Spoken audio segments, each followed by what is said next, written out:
Fala Matheus, fala Sam Souza, Fisiodrops, vamos nessa. Grande Jaque Júnior, deixa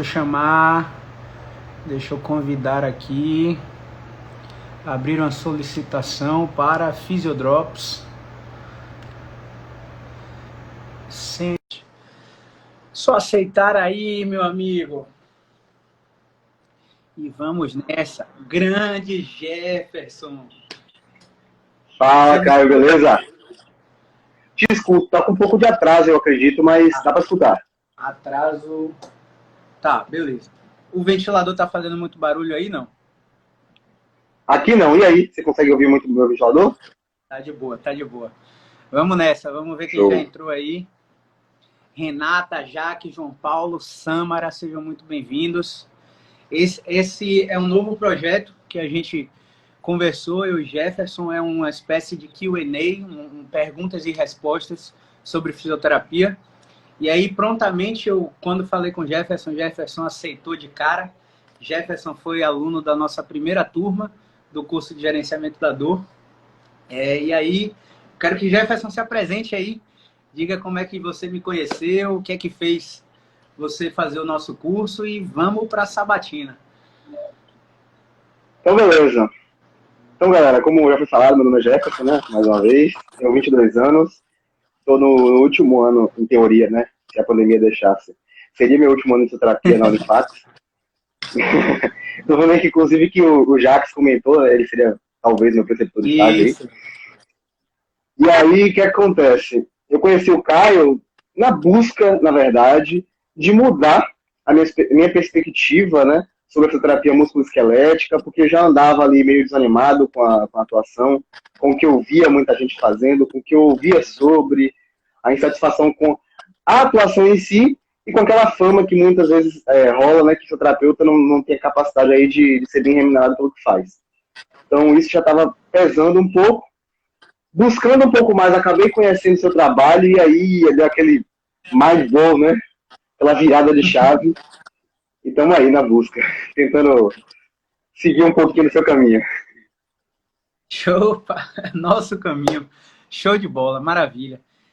Pessoal, a essência desse projeto vai ser uma série de perguntas e respostas. Então, a gente pediu para que Jefferson separasse 10 perguntas, daquelas perguntas mais cabeludas, as perguntas que muitas vezes os estudantes, os profissionais acham bobas e têm vergonha de fazer. E aí ele listou 10 ou mais, eu nem sei quais são essas perguntas, vai ser muito de supetão. Espero que eu consiga responder a maioria. As que eu não conseguir, eu me comprometo a pelo menos dar uma pesquisada para trazer para vocês em um stories subsequente, um post subsequente. Mas esse Q&A serve para vocês também que estão assistindo aí agora. Então, se vocês a qualquer momento quiserem realizar qualquer pergunta referente à dor musculoesquelética, e aí quando eu falo dor musculoesquelética, eu falo em qualquer região do corpo, cabeça, TM, ombro, coluna, quadril, joelho, tornozelo, para a gente passar o máximo que a gente tem de conhecimento aí para vocês, beleza? Vamos nessa, Jefferson? Separa aí as perguntas, vamos lá. Tá tudo separadinho aqui. Inclusive, eu separei as perguntas, algumas eu coletei aqui também no próprio Instagram da Fisiodrops, que é um projeto nosso, também para falar um pouquinho de fisioterapia para a galera, tentar divulgar um pouquinho de informações de qualidade aí em diversas áreas. Né? Tem eu e mais uns 4 colegas de faculdade. Fale como é que começou a Fisiodrops, qual é a proposta dela. Jogue duro, pode falar. Massa. Fisiodrops, cara, é o seguinte, somos 5, né? 5 estudantes da mesma faculdade e a gente estava insatisfeito muitas vezes também com essa questão da divulgação de informação em fisioterapia. Tem gente de várias áreas, tem da carne, tem da neuro. E aí a gente pensou em se juntar e compartilhar as coisas que a gente vai estudando, os artigos que a gente vai lendo, a gente vai colocando ali informações relevantes sobre isso, né? E aí tá tendo um crescimento ainda muito pequeno, porque muitas vezes a gente não está conseguindo ainda postar com uma frequência tão alta, mas a proposta é melhorar um pouco disso e a gente está trabalhando para que isso aconteça. Massa. Só um adendo, antes de você começar a sabatina. Na minha época de graduação, eu comecei a graduação em 2009, e aí tive uma transferência de faculdade, atrasei a formatura, que seria de 2012 para 2014.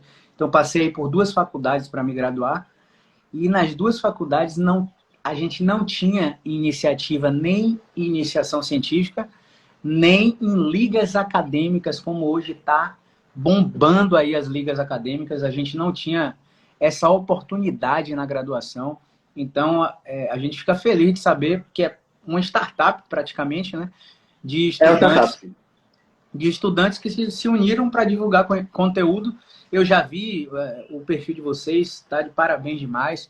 Falam de várias regrinhas de exame clínico, regra de Ottawa e por aí vai, que são a essência do exame físico para descartar gastos desnecessários em saúde, como, por exemplo, o excesso de exames de imagem. Então, se na graduação, né, não Jaques, meu sócio aí, também professor da Unifax, na minha opinião, sem viés, vamos piscar o olho, sem viés, melhor fisioterapeuta neurológico dessa Bahia. Na nossa época, hein, Jaques, não tinha tanta oportunidade como eles estão tendo agora. Então, a gente fica feliz que a graduação mudou e mudou para melhor. Enfim, vamos nessa. Pode começar aí. Obrigado. Jeff. Então, vamos lá. A primeira pergunta que eu trouxe aqui foi uma dúvida que sempre me pegou aí, em algumas vezes praticando em casos com pacientes reais, e por aí vai, onde tive oportunidade, e também vendo relatos de casos de fisioterapeutas. Até que ponto as red flags são relevantes para a gente fazer encaminhamento? Como assim? Deixa eu explicar um pouco mais essa pergunta. Por exemplo, tem um paciente que a gente tem um achado que é determinante de uma red flag, por exemplo, alteração de força nos testes de miótomos, por exemplo. Até que ponto o quilo eu travou na hora? As red flags seriam relevantes para a gente fazer o encaminhamento. Beleza. Tipo assim, eu avaliei um paciente, por exemplo, de lombar, aí fazendo aqueles testes dos miótomos lá, né, das raízes L4, L5 e tal, eu vi que ele tinha uma perda de força. Então, poxa, já acendeu aquela pulga atrás da orelha, aquela luz vermelha. Só que eu fui fazendo um teste de movimento repetido, explorando um pouco mais algumas coisinhas assim, bem no cuidado, e achei nessa brincadeira uma preferência direcional, e o achado mudou completamente, não era uma perda de força, ele conseguiu realizar depois o teste dos miótomos tranquilamente. Então, eu não sei quando é que esse feeling acontece. Existe alguma coisa que a gente consegue trazer de mais firmeza nisso? Vamos lá. É uma pergunta bem complexa e que as respostas divergem entre diversos autores. Por um tempo, eu trabalhei numa grande empresa de fisioterapia aquática aqui em Salvador. Eu era parceiro dessa empresa, era inquilino de um dos consultórios, e essa empresa, ela contrata profissionais top players assim do mercado para dar capacitação a seus parceiros, né, a seus funcionários. E eu não estava enquadrado dentro desses funcionários, mas conversei com o dono e o dono abriu essa chance para mim. E aí, quando eu fui fazer o curso que essa empresa tinha contratado, ninguém mais, ninguém menos do que Paulo Lessa, que para mim é um dos melhores fisioterapeutas aqui da Bahia. Paulo, assim, referência para mim, meu ídolo assim aqui na Bahia. E ele estava mostrando, ele mostrou um artigo na íntegra para mim que tinha saído 2 semanas antes dele ministrar esse curso, jogando por terra todas aquelas avaliações de red flags.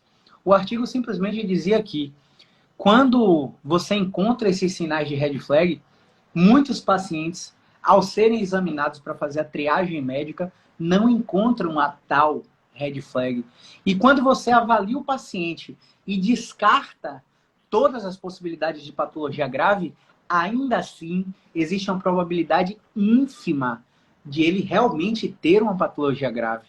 Então, é o que eu brinco, como se a gente fosse fazer uma analogia com o coronavírus. É o que a gente tem hoje. O que a gente tem hoje é máscara, distanciamento, monitorar a saturação, monitorar a temperatura, tiver qualquer sintoma gripal, agir como se fosse Covid. E daqui a 2 anos, daqui a 1 ano, 2 anos, 3 anos, a gente vai ver o que funcionava e o que não funcionava. Então, o que a gente tem para red flag é perguntas especiais, a gente tem testes de tensão neural adversa, a gente tem testes de reflexos, testes de miótomos, testes de dermátomos, perguntas específicas como febre junto com a dor, incontinência urinária junto com a dor, passado de cirurgia, perda de peso sem motivo, dor noturna, se a dor é constante. E aí são perguntas que confundem muito no exame clínico, porque essa, por exemplo, de dor constante, a maioria dos pacientes vai falar, pô, minha dor é constante. Porque eles não têm muita Sim, sim. noção. Quando eles percebem a dor, eles estão com a dor o tempo todo. Mas aquele momento que ele chega em casa, brinca com os filhos, senta no sofá, é um momento que ele para de perceber a dor. E quando ele começa a ter atenção, a dor não estava em certa posição, sentado, deitado em flexão fetal, por exemplo, ou quando ele É está que em nem a pé na Eva, né? fila de banco. Como? É que nem a Eva. A Eva é um pouco assim, pô, essa nota de 0 a 10 tá quanto? O cara tá 10. Pô, 10 você não era pra estar aqui assim desse jeito, né? Exatamente. Como a Eva já seria uma percepção subjetiva, né? E como percepção subjetiva, o paciente deu 10, a nota 10. É o máximo de empatia possível que você consiga ter com o paciente. Olhar nos olhos, tirar aquela barreira da cadeira da sua mesa enquanto estiver avaliando o paciente, porque se você subjugar a dor, essa dor não é real, ou falar qualquer coisa do tipo assim, você tem aquele velho backfire effect, e aí o Sim, sim. paciente reforça todas as crenças já pré-instaladas e nunca mais volta no seu consultório. Então, assim, para finalizar essa pergunta 1, a medicina, a saúde é baseada na redução das incertezas, não no aumento das certezas. E isso tem um paradigma crucial. Porque quando a gente bateu o martelo para dizer o paciente não tem nenhum desses sinais, mete a mão no paciente. Às vezes o paciente veio eu já tive paciente que veio para o consultório com Doppler vascular porque queria manipular o pescoço e eu fiz o exame clínico e falei que não precisa manipular. E ele foi no angiologista, fez um Doppler, viu que não tinha nada. E aí é uma coisa que Caramba! já confronta muito a propedêutica clínica que a gente está aplicando, né? Então a gente tem que alinhar muito essas expectativas e nunca falar com base em certeza, mas sim nas reduções de incerteza. Então, questão de red flag, o que a gente tem é isso. Então, usa o que a gente tem até a ciência ir mostrando o máximo de especificidade, o máximo de sensibilidade para essas perguntas especiais aí, que por enquanto não são fortes. Beleza? Entendi. Massa. É, eu, vou, eu acho que a gente, por conta do tempo, não vai dar para aprofundar. Eu queria fazer uma pergunta dentro dessa, mas eu vou deixar ela para o final, Pronto. caso tenha. Pode, vai dar. Ó, meu Instagram, o Instagram agora me deixou passar de 1 hora. Então, Foi? jogue duro. Ah, show de bola, então. A pergunta é, tipo assim, já que é o que a gente tem e tudo mais para abordar o paciente, mas como a gente consegue perceber, pô, aquela red flag ali tem chance de fato de ter que encaminhar ou não? Eu posso explorar mais um pouquinho para ver aqui na cautela se é realmente uma red flag de fato. Exatamente. Isso é o que eu faço na prática clínica.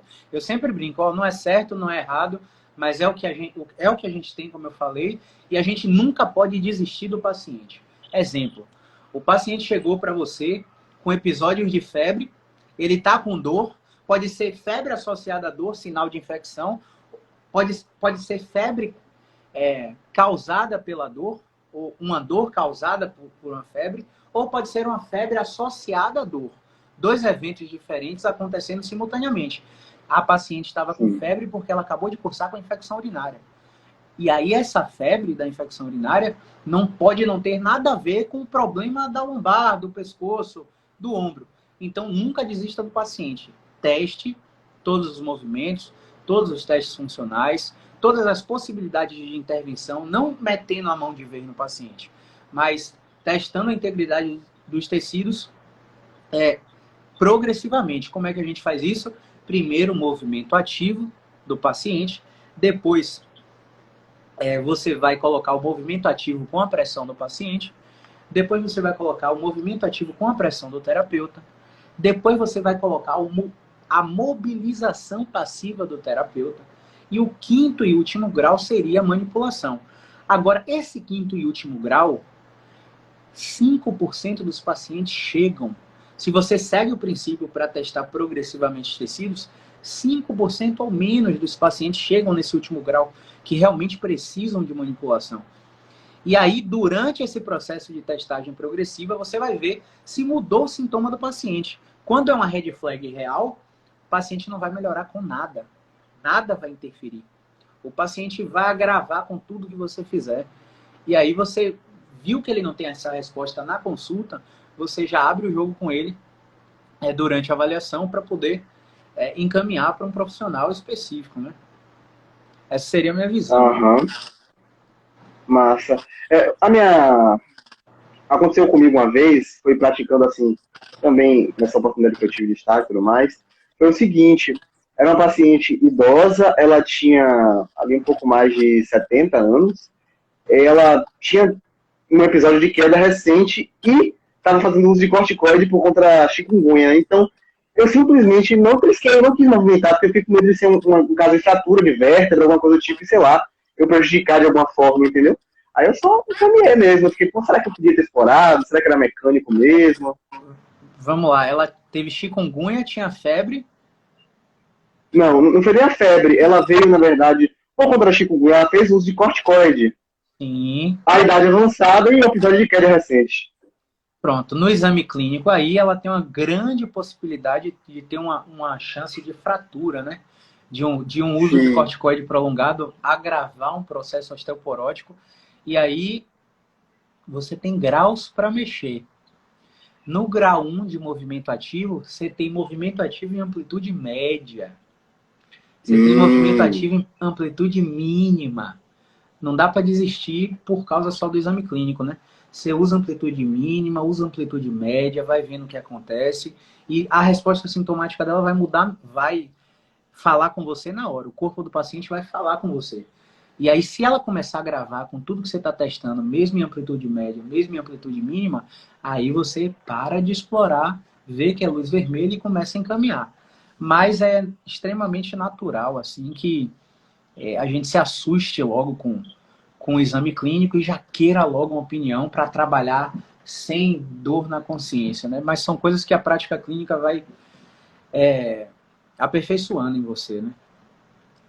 Uhum. Vamos nessa. Vamos lá para a próxima pergunta, né? Você foi só a primeira. Beleza. Como você aborda a comunicação em pacientes com bandeiras pretas? Existe necessidade de encaminhamento desses pacientes para psicólogo? Como é que funciona esse processo? Vamos lá. Bandeira preta seria... A bandeira preta seria o viés familiar de um profissional médico que já tem influência Isso. cultural. Beleza. Na bandeira preta, a gente, mais uma vez, a gente nunca desiste do paciente.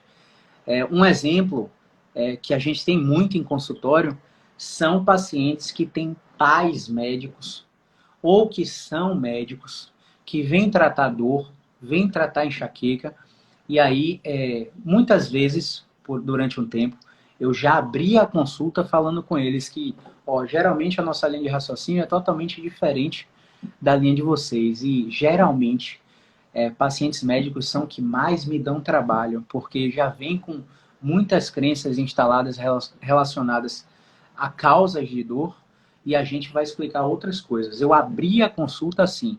E aí a prática clínica foi me mostrando que a aderência desses pacientes caía progressivamente quando eu abria a consulta dessa forma.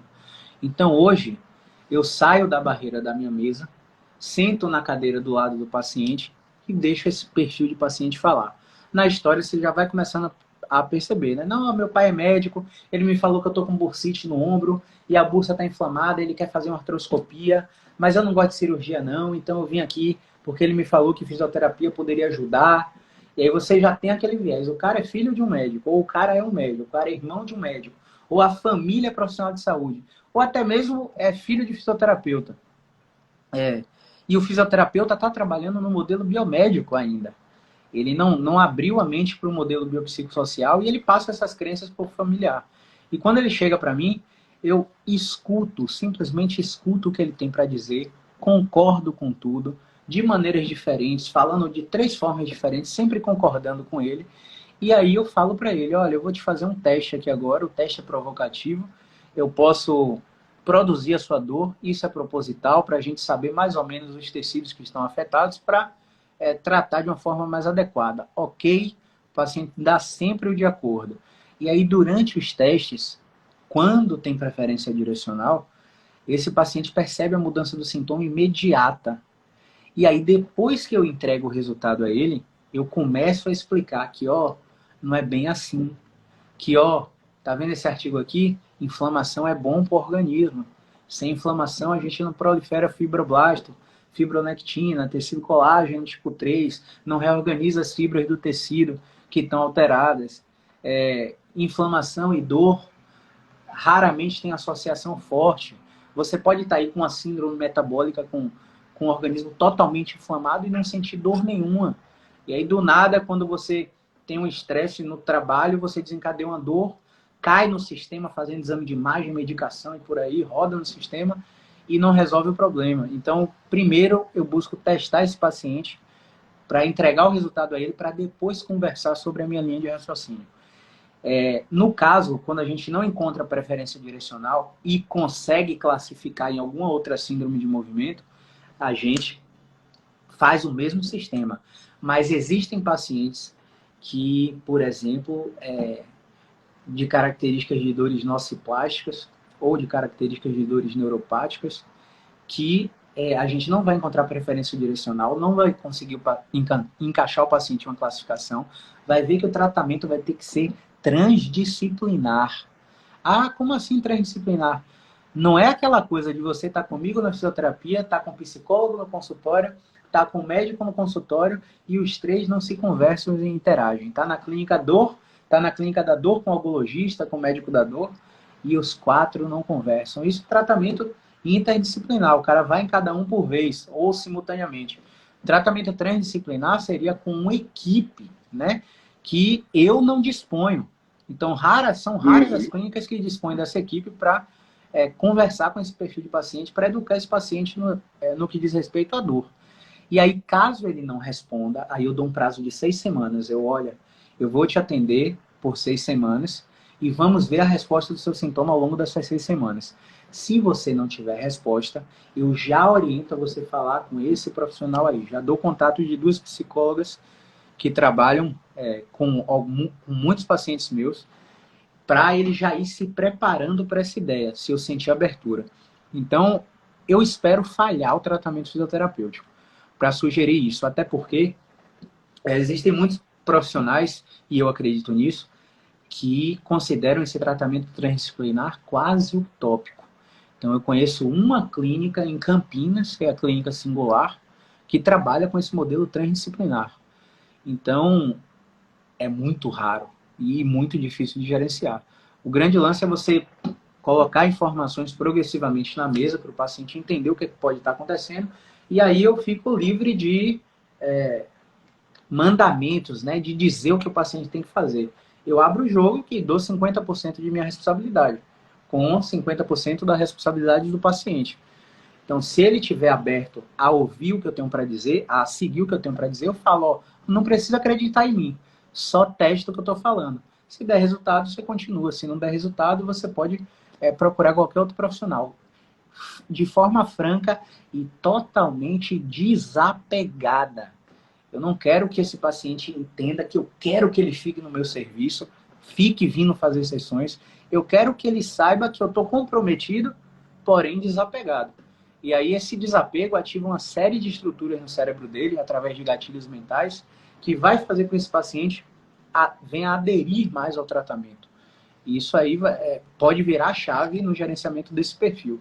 Eu tenho poucos pacientes com esse perfil. Tá? Os pacientes que chegaram para mim já com esse perfil de bandeira preta, eles, graças a Deus, tiveram preferência direcional e viram no resultado, e aí o resultado foi incontestável, eles não ficaram criando muita dificuldade em relação ao viés familiar, não.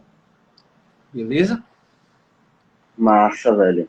Foi enriquecedor. Era uma dúvida que eu tinha, assim. Não fazia ideia do que fazer nesses casos, sabe? E já vi, assim. Não atendi, mas já vi e fiquei imaginando, poxa, se é que esse fisioterapeuta que atende essa pessoa tá ali baseado no modelo biopsicossocial, como foi que ele gerenciou isso, né, velho? É bem legal. Já aproveitando que a gente tá falando de sistema biomédico aqui, me diga uma coisa. Às vezes eu me pergunto, assim,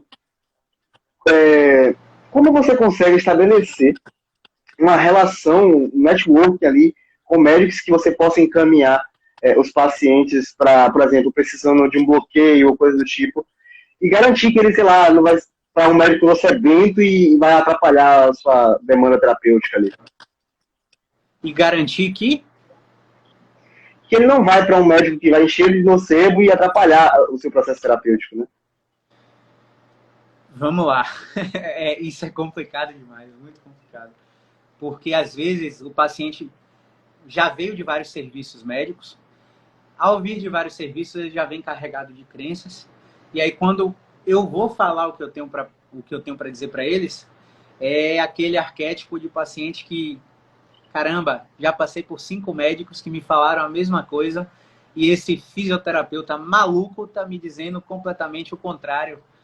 Que zorra é que eu vou fazer? O paciente fica confuso. E esse fator de confusão é o mais difícil para o paciente aderir ao tratamento. E aí eu gosto de sempre mandar relatórios para o médico de confiança desse paciente.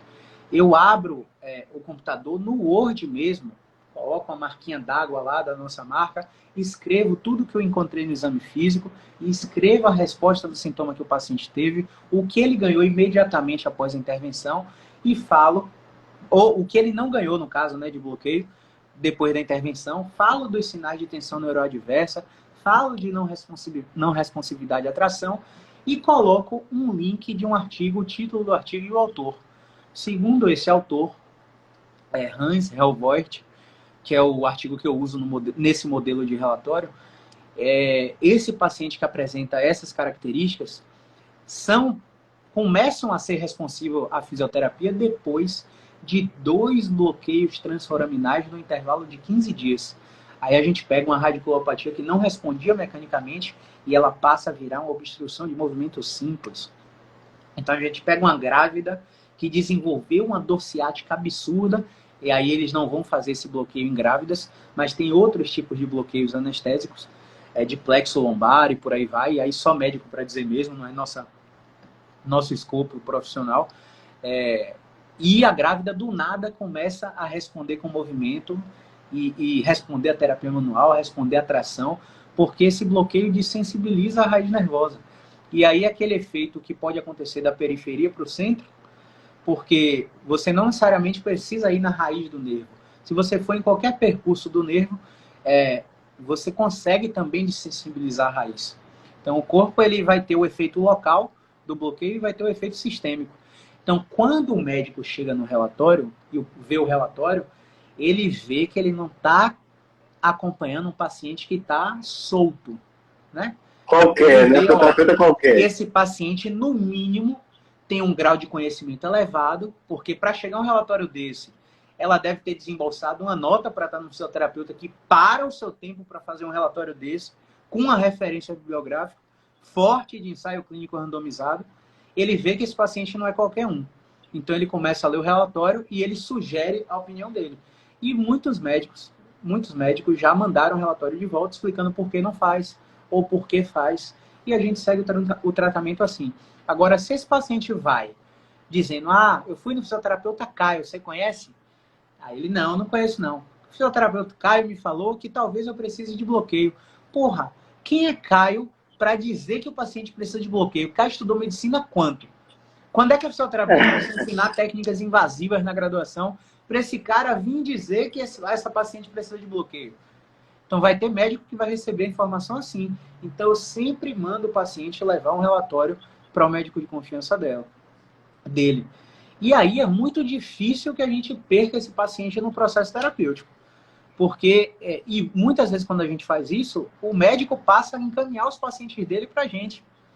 Então tem um médico lá no hospital mesmo, do 2º andar, que é uma clínica de ortopedia forte, que, suba aqui no 7º, veja se ele tem horário aí. De repente ele não é barato não, viu? Mas que vai valer a pena. E aí o paciente já bota na balança, qual é a minha prioridade? E se a prioridade dele for resolver esse problema, ele não vai ligar para o custo do seu serviço. Ele quer o resultado. Beleza? Com certeza, né? Massa, segunda, velho. Foi aí? Muito legal. Foi segunda. Muito bem respondida. Então vamos lá. Vamos falar agora um pouco mais técnico aqui. A gente tá falando de relacionamento e tal, de comunicação. Eu trouxe uma pergunta um pouco mais técnica, que é o seguinte.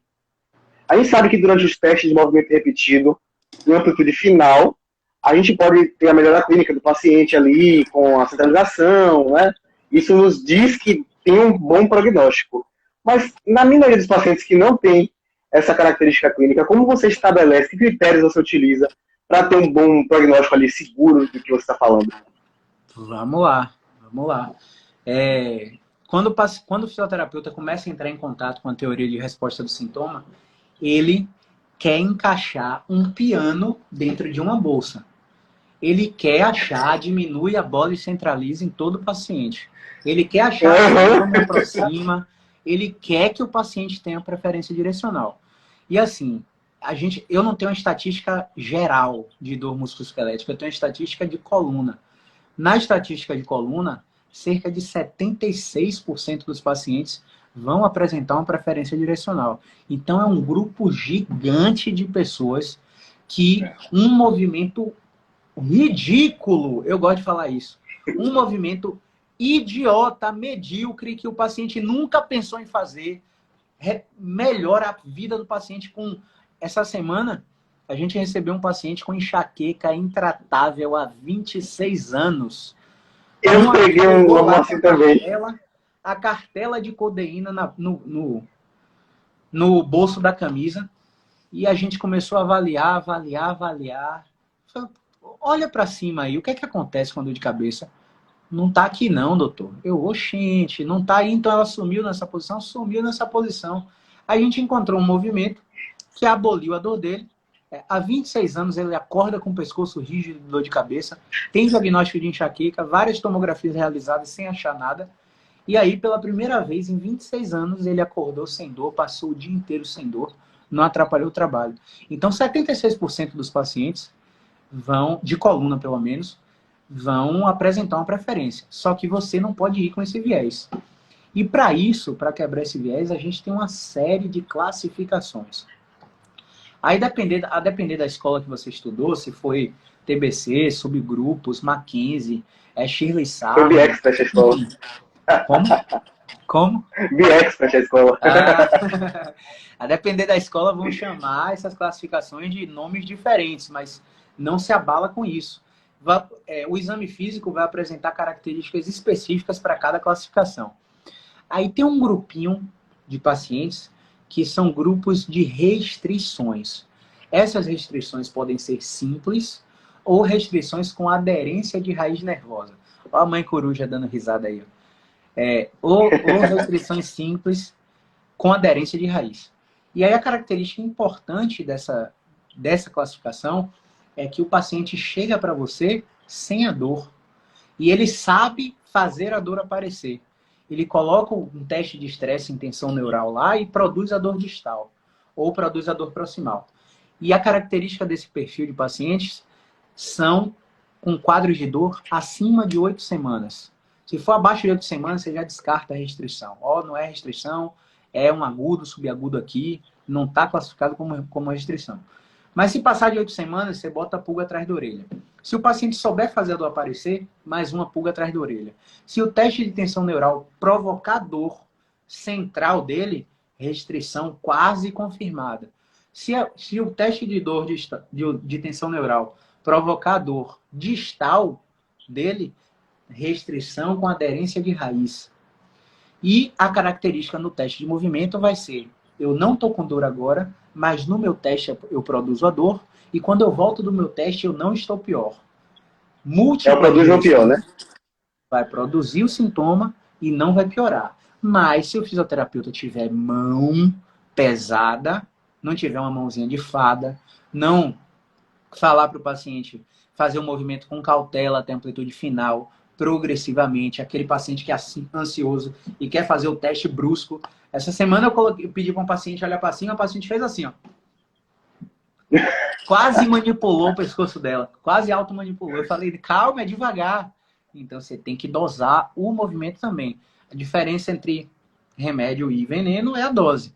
Então, se a apresentação clínica for essa, que eu acabei de falar, produzindo e não piorando, é uma grande chance de ser uma restrição. E a restrição vai seguir uma outra linha de tratamento do que os bloqueios simples de movimento, que são a grande maioria.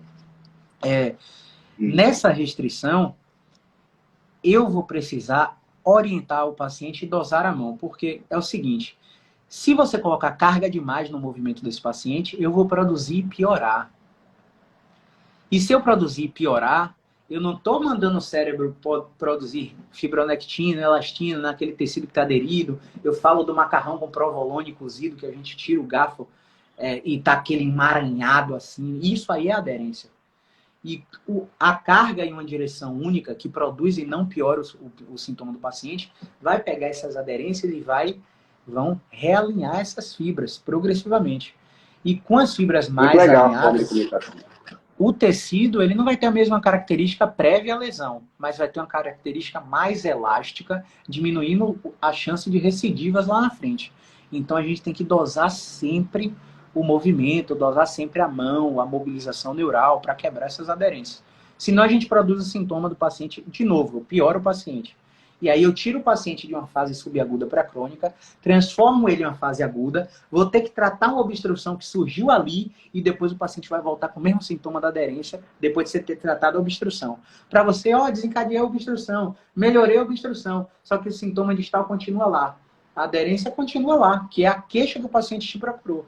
Então a gente tem que ter o raciocínio para saber gerenciar esses quadros aí. Beleza? Legal, viu? Uma máquina, né? Um negócio aqui serve, viu? Espero que a galera esteja anotando aí, viu? O negócio é demais. Então, vamos falar de uma dúvida também que me surgiu aí nessa época de pandemia. Foi meio complicado aí, né? Muitos terapeutas, você também foi um deles, que teve que transferir para o teleatendimento e tudo mais. Mas a gente sabe que movimento aí é para a grande maioria dos pacientes, então.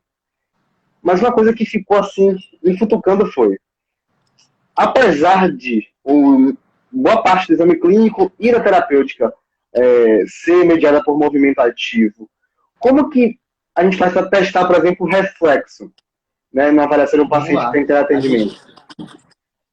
No reflexo, a gente não vai testar por teleatendimento. O reflexo a gente vai precisar do martelinho. Se você não tiver o martelinho, quando eu não tinha o martelinho, eu fazia na mão, dava uma porradinha para fazer o reflexo do paciente, mas no teleatendimento é inviável testar o reflexo. Só que o reflexo é um de diversos outros fatores que a gente tem que testar. Então, testando dermátomo, testando miótomo, testando tensão neural e testando fazendo perguntas específicas para descartar red flags, você consegue uma certa segurança no descarte de possíveis patologias graves. Na minimização do risco, tá? Dessas patologias graves. Mas o reflexo no teleatendimento a gente não tem como testar. E o grande lance do teleatendimento é você educar o paciente de que ele, na maioria das vezes, não vai precisar de terapia manual. Porque o meu paciente estava acostumado a receber terapia manual, apesar de eu fazer na pequena quantidade. Então, em teoria, a demanda era para cair 15%, 20%, que são aqueles pacientes que precisam de você perto para orientar movimento, para fazer um PNF, para fazer uma irradiação, para fazer uma manipulação, porque é um grupo de neuromodulação, um grupo de dor crônica, um grupo de síndrome de dor inflamatória. A minoria é o que precisa. A grande maioria é movimento ativo, é exercício. Só que a crença do paciente, de uma forma cultural, é que o atendimento online seria insuficiente. E o que a gente fez? If you trouble, you double. Se você tem um problema, você dobra o desafio. A gente dobrou a produção de conteúdo durante a pandemia. Simplesmente dobrou. Porque a gente não tem controle sobre o que o paciente pensa. A gente tem controle sobre o que a gente faz. E aí, quando a gente dobrou o conteúdo e muito relacionado aos efeitos dos atendimentos online, prova social, pacientes que começaram a ter resultado mesmo virtual, por telemonitoramento, começamos a postar prova, começamos a falar dos benefícios e a demanda em abril, maio começou a voltar. Em março, a gente caiu 95% da demanda. E aí quando a gente começou a dobrar o conteúdo, quando a gente começou a dobrar o conteúdo, a gente começou a subir para 25%, para 30% e ficou assim conseguindo pagar o custo operacional do nosso serviço. Graças a Deus. Então, é o que eu recomendo que todo mundo faça, velho. Ó, teve um probleminha, velho, o problema é solução. É por causa do problema que você tem que fazer.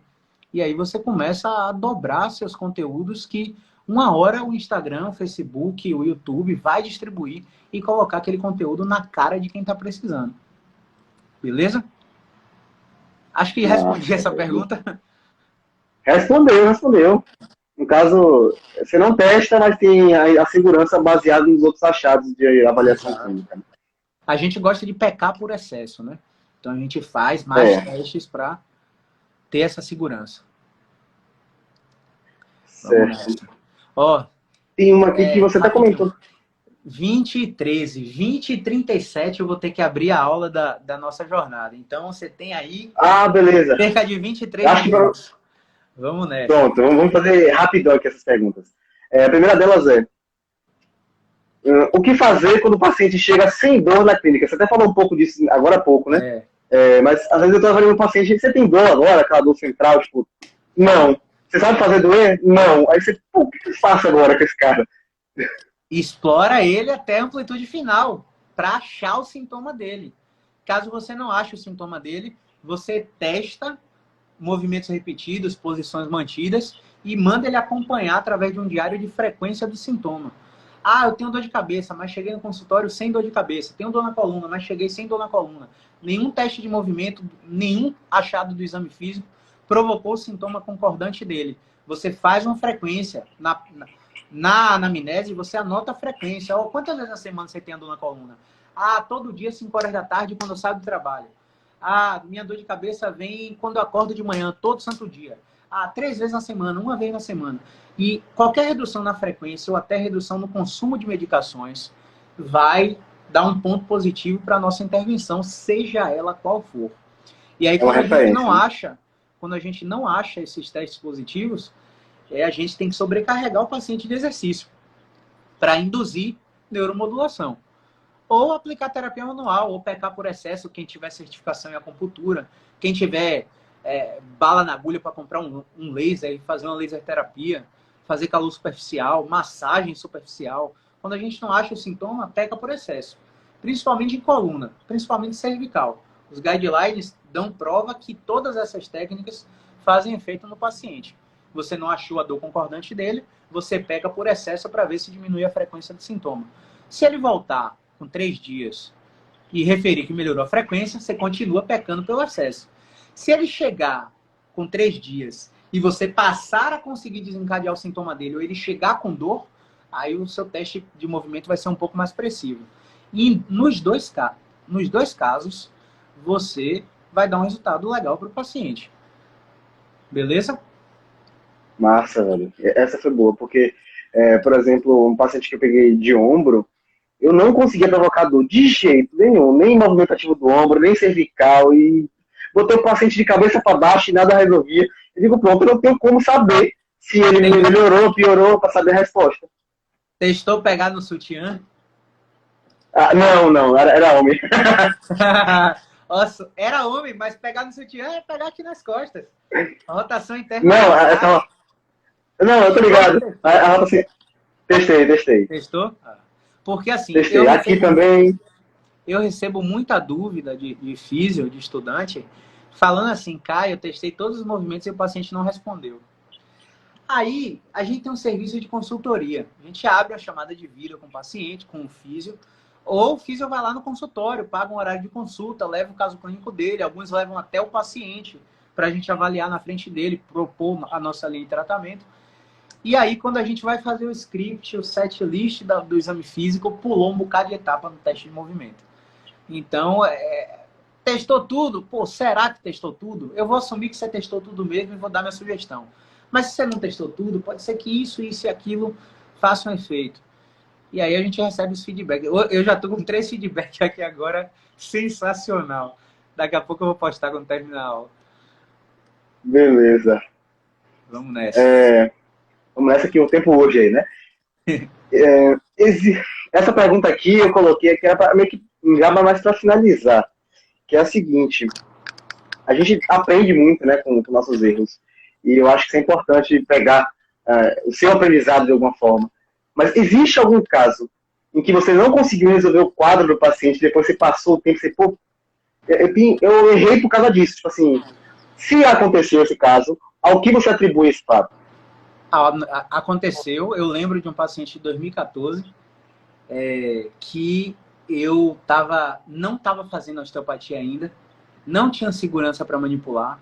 O paciente hoje, eu sei que ele tem uma síndrome de dor inflamatória, e eu fui meter a mão nesse paciente piorou, esse paciente me ligou de madrugada, e eu perdi um sono uns 3 dias por causa disso, e a partir dali eu desenvolvi um medo de aplicar terapia manual absurdo em todos os meus pacientes, até conseguir dominar a técnica. Então, hoje não acontece mais. Por que não acontece? Porque, modéstia à parte, e aí eu não vou ser modesto nisso aí não, velho, porque eu sei as noites que eu passo em claro para conseguir chegar nesse patamar. Com certeza. E hoje não acontece por quê? Porque a gente gasta 95% do tempo na consulta examinando o paciente. E quando o paciente não se enquadra em nenhuma síndrome, não se enquadra em nenhuma classificação, eu já abro o leque do tratamento transdisciplinar, multidisciplinar, que eu sozinho não vou ajudar.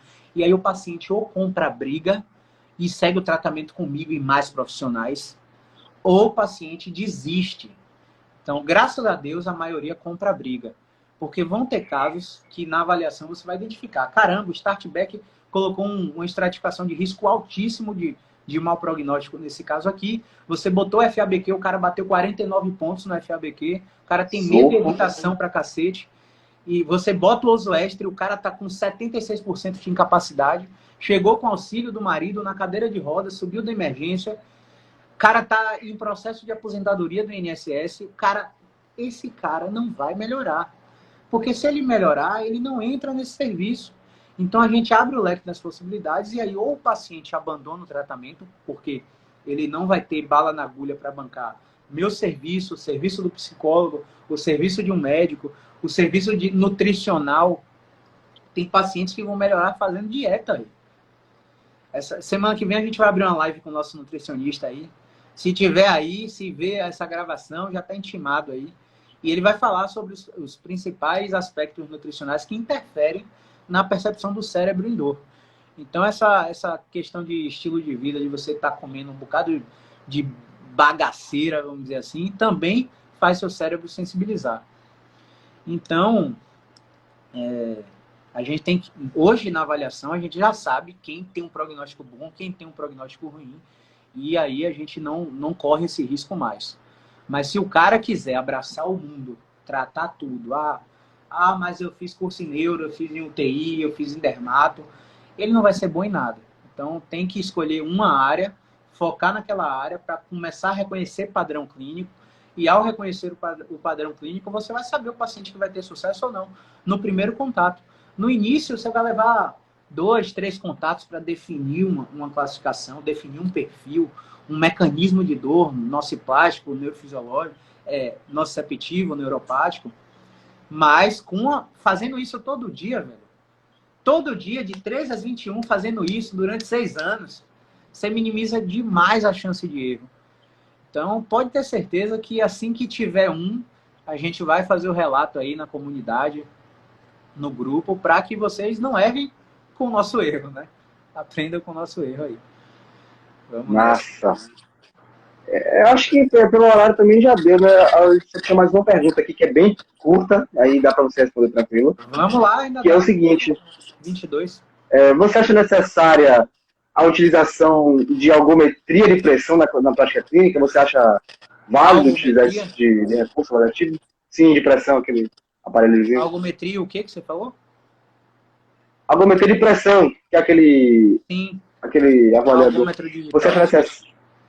Sim. Você acha necessária a utilização desse recurso? Como você vê mais um essas tecnologias aplicadas? Eu não uso. É mais um recurso. Eu tenho muito medo dessa tendência da fisioterapia de começar a encontrar métodos diagnósticos como o modelo biomédico tem, né? O paciente, ele apresenta uma dor na coluna, o paciente faz radiografia, tomografia, ressonância magnética, densitometria óssea, o cara faz suplementação de cálcio, o cara toma um analgésico, toma um anti-inflamatório, vai na farmácia de manipulação, manipula corticoide com vários outros remédios, não teve solução, bora no reumatologista, tome mais exame, aí faz eletroneuromiografia. Tem paciente que começa a tomar antidepressivo, aí começa a constipar intestino. Aí, velho, eu tenho muito medo da fisioterapia começar. Vamos fazer o recovery, toma aquelas botas lá. Vamos fazer o game ready, toma aquele maquinário de 18 mil reais para botar gelo e compressão no joelho. Maquinário que, comparado com drenagem linfática, é a mesma coisa. O fisioterapeuta, mas via termografia, consegue ver a área que tem a temperatura, que tem a alteração de temperatura e que vai ter a dor. E a gente vai começar a seguir o modelo médico de bombardear o paciente de exame. Vamos fazer uma análise com em plataforma 3D para ver quantos graus de valgo dinâmico tem. Pô, que massa, a tecnologia impressiona. Mas o que a ciência tem mostrado? Que a gente avança na tecnologia e as pessoas continuam com a mesma dor, com a mesma incapacidade. Hoje, dor lombar e cervical... aumenta, né, pelo Global Board. Dor lombar e cervical é primeiro e segundo colocado em rankings mundiais de incapacidade. E a tecnologia só avançando nas últimas 2 décadas. Então, assim, não uso e tenho receio dessa corrente aí. Eu compactuo da sua opinião, Caio, que é o seguinte, tipo, existem estudos que datam desde antes de 2000, né, evidenciando que esses achados no exame de imagem, às vezes não são marcadores precisos de dor e incapacidade, e essa cultura ainda é muito forte, é uma coisa bem complicada de se lidar. Mesmo eu ainda sendo um estudante, eu vejo isso, às vezes, comentários de pessoas com dor, né? Porque quando você faz terapia, desde o primeiro semestre, eu tô com uma dor aqui, é o quê? E aí você percebe na fala, né, que ele está carregado de crenças e tudo mais. Inclusive é sobre isso que eu estou falando agora no meu TCC, sobre os custos do Sistema Único de Saúde nos últimos anos com exames complementares para dor lombar. E a gente vai investigar um pouco sobre isso. É uma coisa bem complicada de fato, velho, de ver como a tecnologia não é um marcador preciso e ainda assim é uma coisa que ainda vai falando e prejudicando, né, além do tratamento do paciente. Com certeza. E aí, tem mais alguma? Deixa eu ver. Temos 12 minutos. Tem uma aqui que foi de um público da galera do Fisiodrops que mandou na caixinha um pouco mais cedo, né? Pode mandar. A dor crônica é sempre uma dor aguda que não foi tratada? Em um raciocínio simplório, sim, né? É uma dor aguda que não foi tratada, passou de 3 meses e aí foi classificada como dor crônica. Hoje, essa classificação já virou CID, né? Código Internacional de Doenças. Estão tratando a dor não mais como sintoma e mais como uma doença instalada mesmo. As associações internacionais tendem a sempre mudar a cada 10 anos, a cada 5 anos, essas nomenclaturas, essas definições.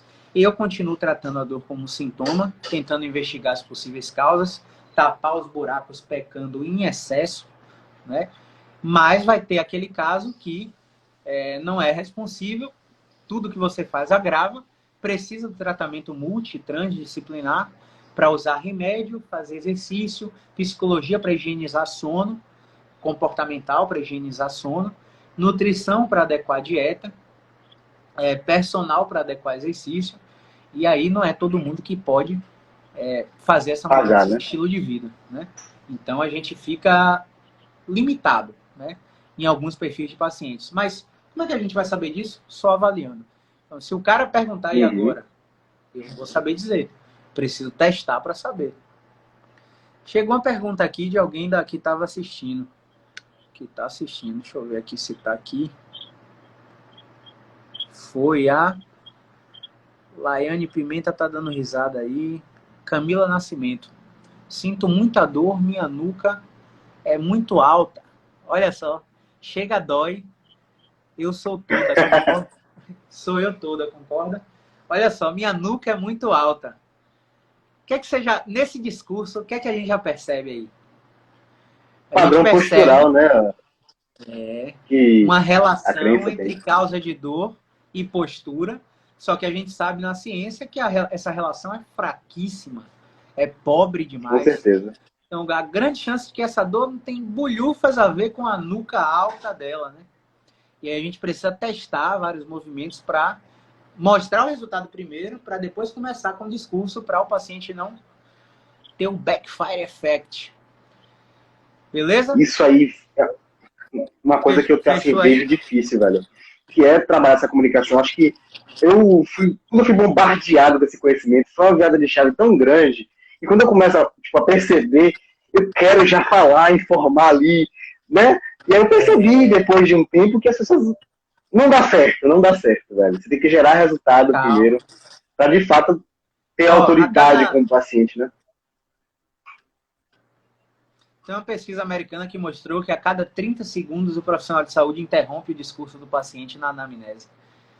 Então, isso aí não gera espelhamento, né? Espelhamento é uma técnica cognitiva funcional que você, no exame físico, através de uma escuta ativa, você tenta mimetizar as expressões do paciente, não para você ficar que nem palhaço, o paciente levantou a sobrancelha, você levanta também. Não, mas você ter empatia, compaixão e se colocar no lugar do paciente para saber como está difícil para ele nesse caso, né? O quadro dele. E aí, através desse espelhamento, de uma boa terapia cognitiva, funcional, claro, comportamental só com psicólogo, você consegue quebrar essas barreiras. Mas primeiro, você tem que trabalhar os ouvidos para o paciente, para você escutar a história até o final. Quando o paciente chega lá, minha pergunta é, vamos lá, do início e com riqueza de detalhes, me conte por que você está aqui. E aí eu deixo ele falar. E vou anotando o que for necessário. Deixo ele falar. Às vezes, o paciente está 1 hora falando lá. Não tem problema nenhum. O exame físico hoje, a gente está terminando o exame físico em 8 minutos. Zorra! Então, se a gente não fosse... acupunturista, por exemplo, na China, o acupunturista, ele não fala com o paciente. A maioria dos antigos, né? Ele não fala com o paciente. Ele examina o pulso, examina a língua, faz o padrão sindrômico energético, coloca as agulhas e sai. O paciente não precisa falar nada para ele. E eu não acho isso bom, não. Eu só estou dando um exemplo. Uhum. Se fosse só para examinar o paciente, eu gastaria 8, 10 minutos estourando. Então, eu tenho esse tempo de consulta para deixar o paciente falar mesmo. E só o fato de alguém estar escutando ele, olhando nos olhos dele, já é um fator contextual absurdo para você botar o tratamento a seu favor.